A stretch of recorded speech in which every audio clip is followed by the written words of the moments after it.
I think it's time that we start the conversation and silence the shame. Silence the shame. Silence the shame. Silence is the difference between treatment or pain, life or death. Silence the shame. Speak up now and silence the shame. Hey everybody, welcome back to the Silence the Shame podcast. Hey. I am a new face presenting with you. I am Megan. I am a part of the Silence the Shame team, and I'm just excited to be a guest host today. Before we get started, I always want to shout out our usual co-hosts, Shanti and Free. So bigs up to them. We missed them during this episode, but they left it in good hands. So today we are bringing together some youth from the community here in Atlanta. We're going to go ahead and get introduced in just a second. But of course, we always have to shout out our supporters. So thank you for tuning back in to the Silence the Shame podcast. We are coming to you live from Usher's New Look, the new Spark Center. So Usher's New Look is one of our amazing community partners. Today, we were a part of an exciting and just empowering and powerful event. And so we were at Usher's New Look, where youth completed a Disruptivate event. And y'all, the topic was serious, and it was definitely powerful to hear our youth talk about policing in communities of color. So, because these are our youth leaders and our future leaders who's going to be taking care of us, it's so important to be able to get a recap or a reaction from the youth that participated in today's event. So just to tell y'all a little bit about the Disruptivate Club through Usher's New Look, they provide high school students with the opportunity to develop into and grow as leaders, take accountable, actionable steps towards their futures, embrace the power of being in service to their communities, and become a part of a larger community of global disruptivators.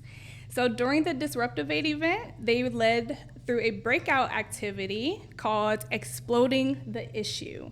And so what we're doing today is going to be a reaction episode of what they talked about during Exploding the Issue. It allows them to discuss current issues in small groups. They work with peer leaders to identify causes, effects, and solutions for the problems in their communities. So today, as their host, I am creating a safe space for them, so then that way we can hear from the youth in an uncensored, unscripted way, and so then that way they can share their voice with you all. So before we get started, can I go ahead and introduce them to you?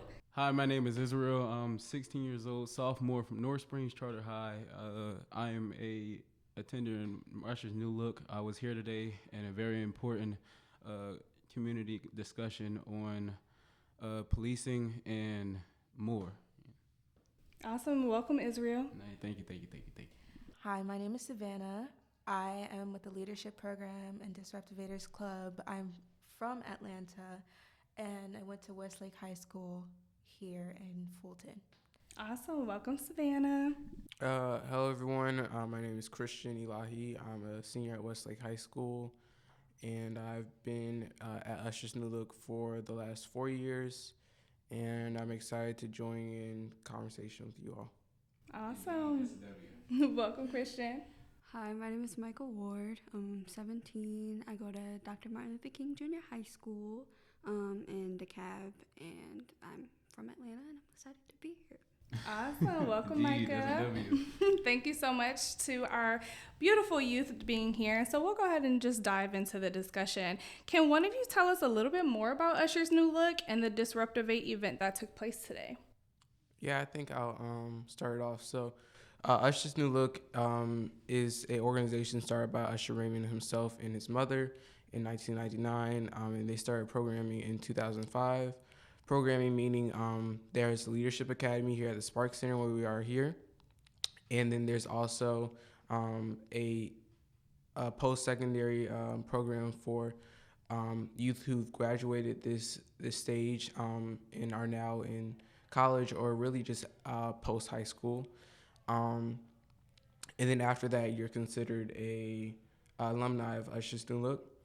We also have Disruptivate clubs, Disruptivator clubs, where similar to your student government association or other clubs that you'll see in multiple schools, we offer schools' ability to have Usher's New Look and to be taught some of the same things that we are taught here.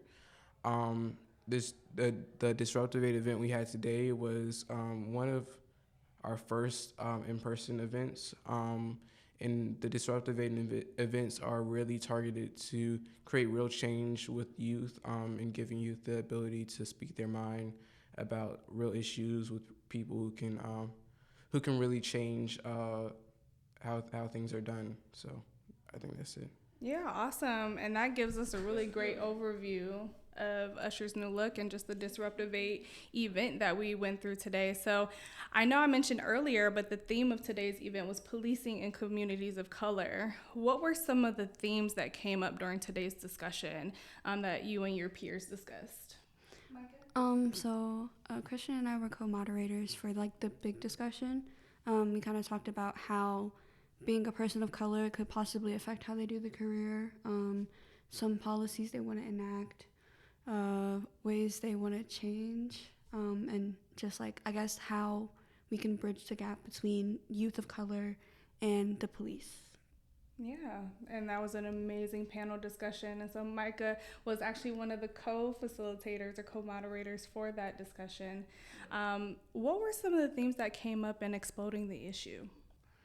In exploding the issue, we ended up going ahead and stating our thoughts on what it was. I believe I'm right. Yeah, we ended up going ahead and writing down different things on a tree, and we ended up like just going from the problem and then writing down the solutions. What was at root was there was laziness. You know, some people don't have the mentality to like learn new things. That's what leads up to them being like, I would say, misjudged, or other things, like they would feel hurt, so they would take it out on others. Or the police, I would say, they would turn that against them in a way, and then they would just like, you know, they would use that and then go along with it. You know, me, I think I end up rating fear, because there's a whole lot of people in this world, my black community, my brothers, my sisters, we end up fearing once in a while. You know,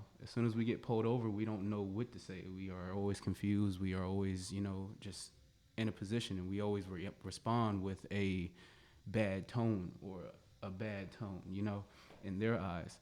And I see, oh, I'm so sorry. Anyway, I've seen that, you know, it's not always the right decision to go ahead and start yelling at the officer or anything like that. So I put that up there as fear, because fear can always lead to a negative, like, outcome, you know. I'll throw in jump on what you just said. Right. For people who, I didn't mention this before, but this disrupting the status quo is a part of what we think of as disruptivators, using our gifts to really create change. And so what we do at Usher's New Look, another thing we do is we do what's called Powered by Service. And so we go into high schools and middle schools and go into 8th and 9th grade classes and say, hey, this is who we are, that we're Usher's New Look. We kind of, you know, get them out of their seats, get them active, and have them participate in activities throughout the day. So we kind of just like let the teachers sit there, and, you know, there's no more schoolwork for the rest of the day. We're just there to teach about everything from leadership to budgeting to disrupting the issue, which is what we did today. And so I know he touched on some of the components of that, but I just want to talk about what it is a little bit more. So it's just simply, for people who haven't participated, it's a tree, right? And you have a saw written out. You have your roots, and you have your main issue, right? So each group had a different issue, and he spoke on their issue and how they kind of broke it down. So you start with the issue, and then you go to the roots, and you see, okay, what are the roots of this issue?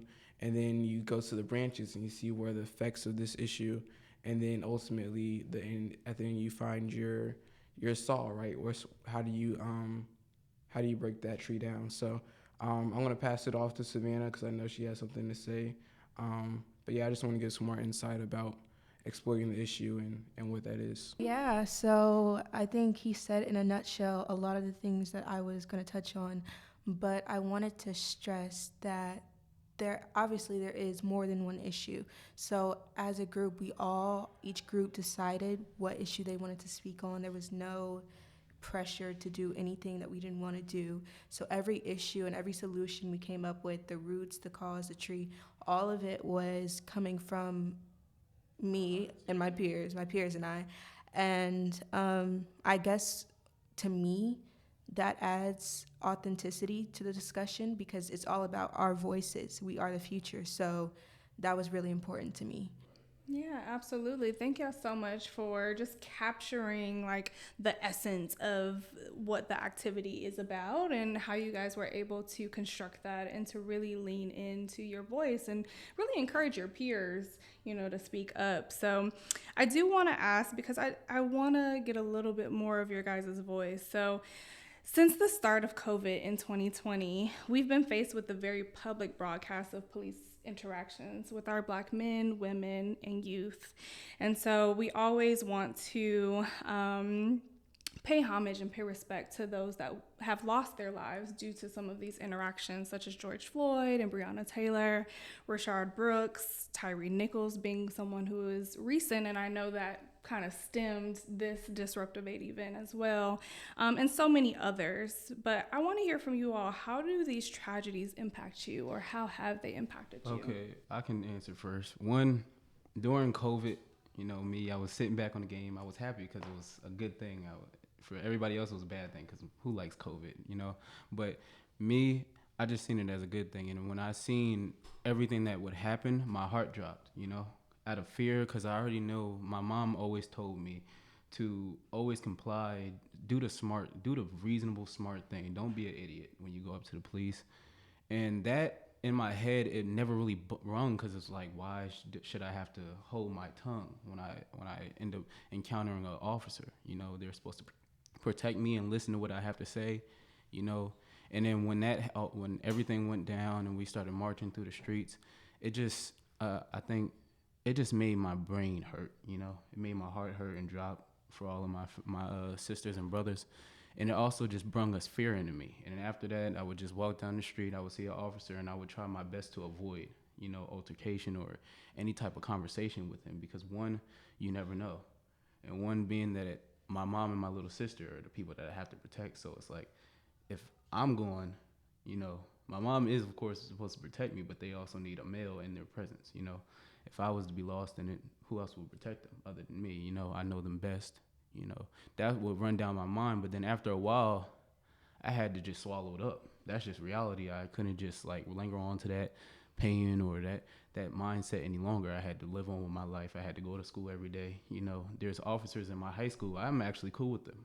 I love the officers in my school. They bring me a whole lot of things. They end up telling me happy birthday. They're cool. And I noticed that after that, there aren't bad, not all of them are bad, There's just bad apples there, It's just not everybody's the same. And I figured that in my head, I just said to myself, not everybody's the same. There's always something going on, and there's always a reason for that, the root to that problem, I don't blame anyone, I blame the bad apples, of course, but it's like, if you blame one officer and then take it out on every officer in the town, it's not going to change anything. We all need a voice, and it only takes one person to shout that out too. It's like, it just brought me to my attention to reality, That's all I had to say. Absolutely. Yeah. Thank you. May I speak on that, please? Yeah. Okay, so I guess, but to speak on that before I actually give my answer, it's more like it's the institution itself, it's the system that's the problem, and the people, while they have good intentions, I don't want to say they contribute to it, but it is like they are a part of a system that is oppressing others. So that's that. But for over the pandemic, when I guess police brutality was nothing new, it existed before, but because we were stuck in the house and social media just constantly broadcasted violent acts of brutality against people, it was very draining. It was aggravating. constantly having to see like people dying and like protests, and then people who genuinely were out there to protest being blamed for others like looting and things like that.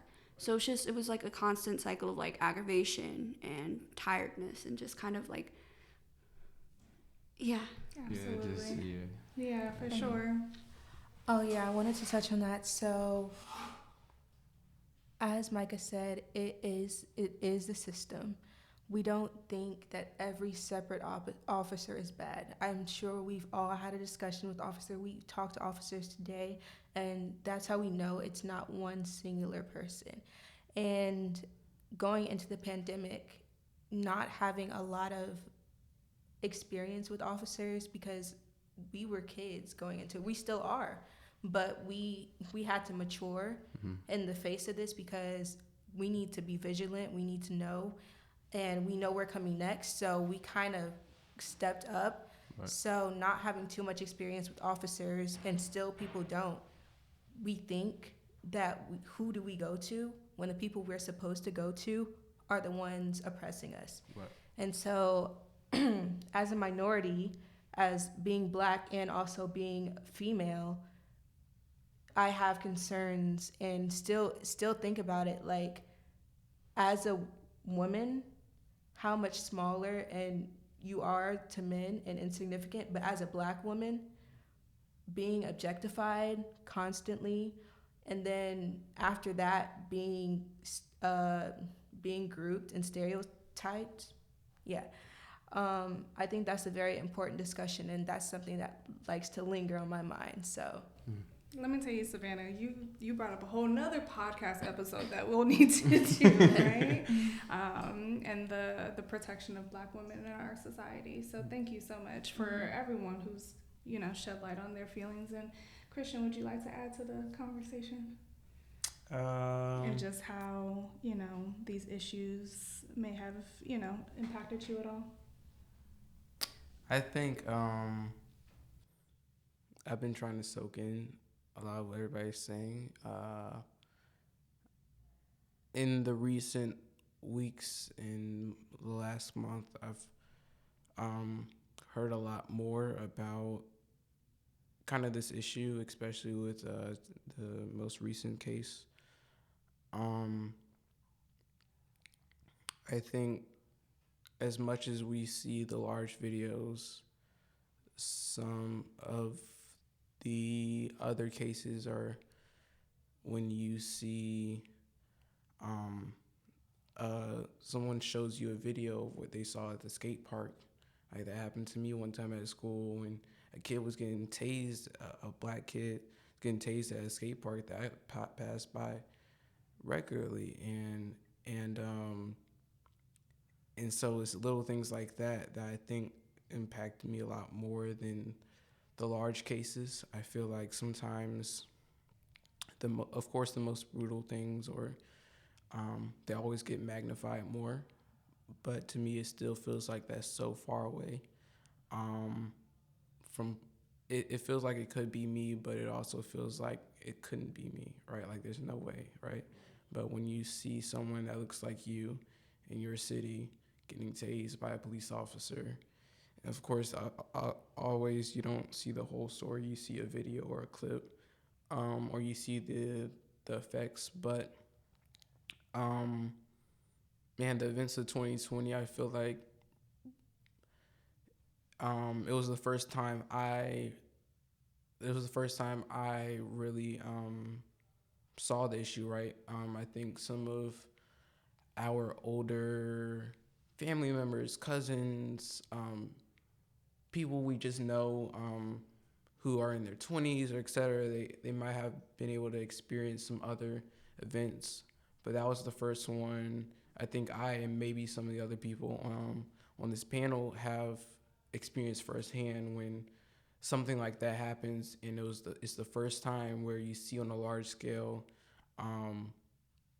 something that kind of crazy, right? There's been other events within the last 15, 20 years, but that's another thing that I think that was the first time I've experienced what it was like, saw the bloodshed and the pain and the frustration on the ground. So I guess those are my thoughts. I feel like sometimes it's interesting. I don't know if I am affected by it. I think it's easy to say we are, but for me personally, and like I don't know how much I am affected by police brutality, how much I actually think about it. I understand that. Yeah. Yeah. So. I think that's my personal perspective. Yeah, most definitely. And I hold space for all of you and the perspective that you all have because, right, you all live different lives. You all come from different spaces and have different families, and you'll experience the world differently too. So each of y'all's, perspectives and experiences are absolutely valid. So always wanting to hold space for that. And so, I would ask, how does this violence impact your mental health? But you guys have already answered that. You're depleted, you're tired, you're sometimes numb to it, you're sometimes disconnected to it. And those are that's how it's impacting your mental health, the way that we're thinking about it, feeling and behaving or reacting to it. So instead, I'm going to actually ask you guys, how do you actually protect your mental health when faced with violent situations and just seeing it and witnessing it? Go ahead. No, you first. Okay. I was gonna say, we talk, especially since COVID started, we had to quarantine. We were all kind of alone and talking a lot about how being alone doesn't mean you're lonely, and being lonely does not mean that you're alone. But that is entirely different from solitude. So finding your solitude and making sure you're not distancing yourself, but making sure you're taking the space that you need as a person to evaluate the situation and say, okay, this is how I'm feeling, and that's okay. So I think protecting your mental health, everyone protects it differently, but for me, my main thing is solitude and giving myself space to feel what I feel. Absolutely. I say, when it comes to mental health, right, I do my best to smile and have a good time, but it all comes from my family. It's not really like I just go to school and I just put on a fake smile. It's just the fact that there's too much to be happy about. I have everything that anybody, like, you see people in the streets, and they're struggling and they're trying to find homes. And I always stick to the good things, not the bad thing. I don't stick to the negative. I'm not a negative person. I love positivity. That's what I love in my life. In my life, I see my mom working hard for me. That's what makes me happy. My sister going to school, coming back, telling me new things about her school, and probably coming home and telling me some corny jokes or something.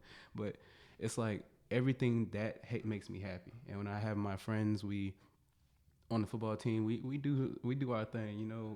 Finding one thing, I advise that for everybody. If you find one thing that you love, you will be okay.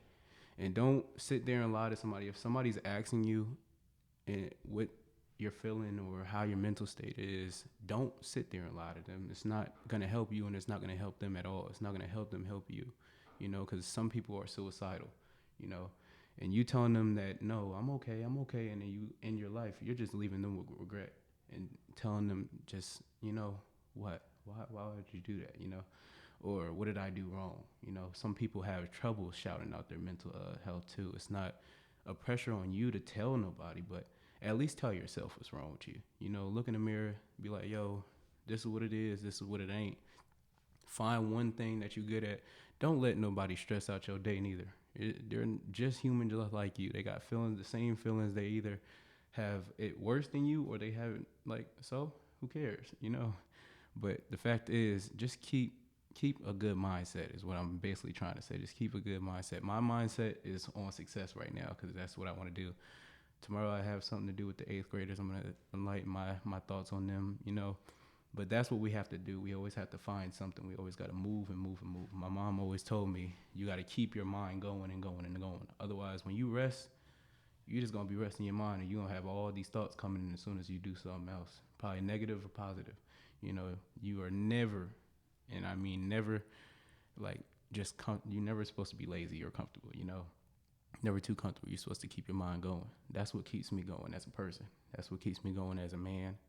And I want to do better than everybody, you know. I want to be the best. That's my mindset. That's what I think. And when I seen George Floyd and everybody getting their pride taken away, you know, that kind of did put me in a mental, like, it destroyed my mental and all that, you know. What if my pride was like just on the line like that, and I was sitting on that curve, somebody's knee on my neck, like I was an animal, you know.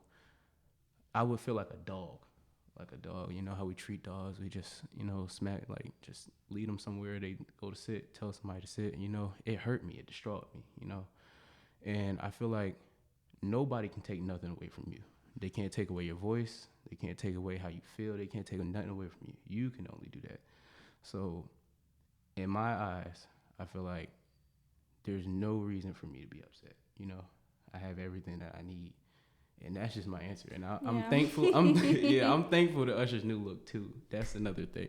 It's like I can tell them what my spark is, and they help me to get to that point. You know, they're gonna help me to get to that point. I can rely on them. Absolutely. But mostly you gotta rely on yourself though. I rely on myself a lot. And that's just my answer. Thank you. Awesome. Thank you so much, Yeah. Mycah. Okay, so personally, as like everything was being broadcasted and it was kind of everywhere, I just kind of had to distance myself from it. So like, not that I got rid of social media, you know, but kind of when stuff like that, like they're showing the videos, I'm not looking at it. It's on the news, I turn off the news. I stop watching the news. The only time I watch the news is to get the weather. So like, just like, because I was so tired. I was just tired and mad and done with everything. It was just like, of course I still care about it, and like it's still something I'm passionate about. Like talking about like social issues is something I will forever be passionate about. Like even like doing stuff like this, but I'm not killing myself and draining my energy and stuff for like seeing the same cases happen over and over and over again. And like when I bring awareness to it or like I talk about it, it's just like that it happens all the time. And it kind of sucks that like it got to the point where like people are dying so often, and like it's so much going on that we're kind of No. yeah, I don't want to say numb, but like kind of used to it. So it's just like Desensitized. Yes, desensitized. So it's like, okay, what's next? You know? So I just had to kind of distance myself from it and kind of avoid looking at the videos, and like I tuned into like the cases and stuff, but like not too deeply into it because I don't want to like anger myself all over again. So I kind of just backed away, you know? Yeah, for sure. I honestly did the same thing. I just stopped looking at it, you know? And that's a form of advocacy too, you know? It's not just about being at the protests and on the front line, or you're doing what is right for you. And that's a part of the advocacy work too, is being a part of the conversation, but being sure that you're tuning into yourself first so you can show up, so you can be there and help support others. Christian?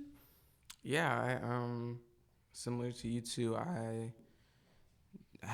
haven't watched the George Floyd video. I haven't watched the entire. I have yet to watch any of those videos, except for exception of one I was shown. But yeah, my family knows I don't watch horror movies. I don't watch, like when I was a kid, if it was a Disney movie and somebody died, I closed my eyes. Like I'm still that, and I am that person without shame to this day, because I know me, right? And I know that, man, I just don't, this is not what this is not what I'm about. And this is, so for me, protecting my mental health is everything from what I see to who I listen to and what I listen to, especially what mood I am when I listen to it, right? Listening to negative music when you're in a negative mood isn't the right play all the time, unless you just want to sit there in it. And so it's things like that. It's things like protecting your circle and who you're around. I think that's a large part of your mental health, and it really goes into how you live your day-to-day life, which is a large portion of mental health. And so yeah, I think it also contributes to how we view different things, right? The less negativity you see, the less negative things that you put in your head, the more positive you can see the world, the more you can sort of block out the negative and see mostly positive, because that's what you're surrounding yourself with, right? That's the movies you're watching, TV shows you're watching, that's the music you're listening to. And so that's how I protect my mental health. Honestly, if protect your energy was a person. So thank you so much, Savannah. I was going to touch on that because I know you talked a little about family, and I want to stress that we talk about how each of us grieve, and then we talk about how we heal and how we protect our mental health. And notice it's different for all of us. Some of us have the same, but we all have different ways of doing it. So knowing, like he said, talking to each other, that can prevent so much. So knowing how someone else protects their mental health and respecting that. Like, I have brothers, I know each one of them have different things about them that they need their space or they need someone to just talk to. So it varies for different people, so respecting that. Absolutely. So protecting your own space and honoring others. Right. And honestly, it sounds like even just with the four of you, I see a brighter future. So, and even looking at you guys, being our future leaders, being those who can remind us to not take in the negative so much, right? To be there and talk with each other, to be there to honor people's spaces while we're protecting our own. This was a great reminder, not just for me, but hopefully for the listeners out there as well, to just tune in. And honestly, your voice is what we can amplify and make loud. And so I just want to shout you all out today before we wrap up, and just, we are so appreciative of your honesty and transparency and really vulnerability, and sharing that with me and Silence the Shame and the rest of our team and listeners out there, because you guys are the present and the future, okay? You guys are presently here. You're not just the future. You are here, and you can make strides for us right here and right now. And I think today this episode did just that. Thank you to our funders, Healthcare Georgia Foundation, for allowing us to produce this podcast and being able to amplify these voices today. I hope that as much as you guys poured into us, that we can pour into you all following this. So thank y'all so much. Again, to all the listeners out there, share and like this and subscribe and share this with your family, share this with your friends, your children at home, and recognize that they are saying some of the similar things, and they're very like-minded. So continue to support Silence the Shame, because this is the work that we're trying to do in our communities, and we can only do it with the support of you all. So feel free, not just those 5-star reviews, but we're always accepting donations. So you can text, as easy as a text message. Y'all send 100,000 of them a day. Go ahead and text SILENCE to 707070, and we appreciate y'all support all the time. Again, we thank you guys for tuning in. We thank you to Spells Production for helping us produce this podcast as well. This podcast episode is brought to you by your guest host, Megan. Hey, look for me on the website, on the team page. She's known now. She's known. But also remember to free your feels, take time, save a life, and silence the shame. And that's a wrap. 3, 2, 1. I think it's time that we start the conversation and silence the shame. Silence the shame. Silence the shame. Silence is the difference between treatment or pain, life or death. Silence the shame. Speak up now and silence Silence the shame.